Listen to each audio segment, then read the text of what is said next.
Assalamualaikum. This is Somi Malik Learning Channel. My name is Somi Malik.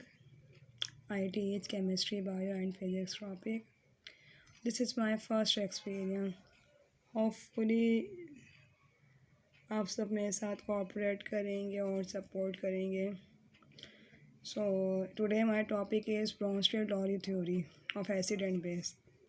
In the previous topic, we discussed the introduction of acid and base and Arrhenius theory. And in this topic, we discuss Bronsted-Lowry theory. So this theory was proposed in 1923. The two chemists proposed this theory. First is Bronsted and second is Lowry. Both scientists worked together in this theory. अच्छा जी, इनके मुताबिक इन्होंने कहा था according to this theory कि कोई भी चीज़ जो कि बिहेव इन एसिड करेगी तो वो डोनेट करेगी अपने प्रोटॉन, ठीक है, और बेस वो है जो कि क्या करेगी, एक्सेप्ट करेगी प्रोटॉन. तो बिहेव करेगी कौन सा, बेस का.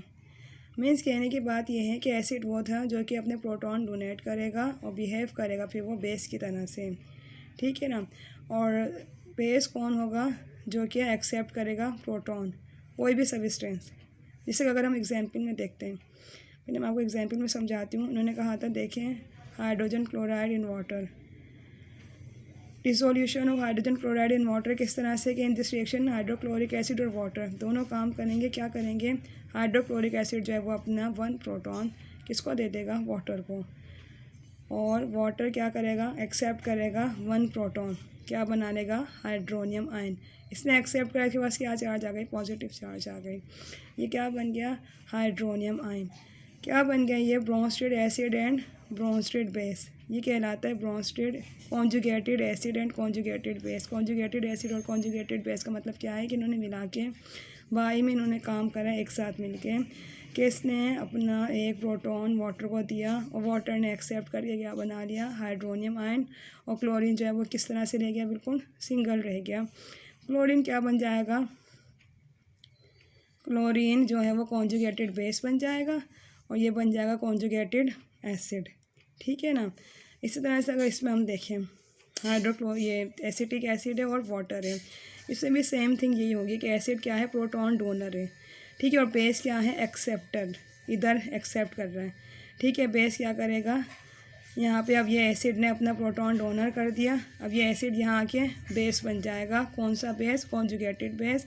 और यहाँ ये क्या बन जाएगा, कॉन्जुगेटेड एसिड, क्योंकि इसने यहाँ से बेस ने इधर इसने इसको डोनर दिया था. एसिड का मतलब क्या था, एसिड का मतलब था proton, when it donate a proton to a base. जब एसिड अपना एक प्रोटॉन डोनेट करेगा बेस को तो ये क्या बन जाएगा, यहाँ बेस बन जाएगा और ये क्या बन जाएगा, एसिड बन जाएगा. समझ में आ रही है बात. ये यहाँ पे बेस बन जाएगा क्योंकि इसने अपने एक प्रोटॉन बेस को दे दिया था. पहले ये एसिड था लेकिन जैसे इसने अपना प्रोटॉन बेस को दिया तो ये बेस बन गया और ये क्या बन गया, ये एसिड बन गया. ये कहलाएगा हमारे पास रिवर्सिबल रिएक्शन. अच्छा, रिवर्सिबल रिएक्शन कौन से होते हैं, जो कि अपनी असल कंडीशन में वापस आ सकें. इनको मज़ीद अगर हम चेंज करना चाहें ये वापस अपनी कंडीशन में वापस आ जाएंगे. इनको हम फॉरवर्ड रिएक्शन भी कहते हैं, फॉरवर्ड रिएक्शन या रिवर्सिबल रिएक्शन. ये फॉरवर्ड रिएक्शन था, ये आगे की तरफ जा रहा है. तो फॉरवर्ड रिएक्शन में क्या हुआ था कि एसिटिक एसिड वो एसिड था जिसने डोनेट करा था, क्या डोनेट करा था, उसने प्रोटॉन डोनेट करा था, किसको, वाटर को. क्या बन गया था, वाटर हाइड्रोनियम आयन बन गया था. इसके पास क्या आ गया था, H3O बन गया था ये. फिर क्या बिहेव करा था बाद में, ये कॉन्जुगेटेड एसिड का.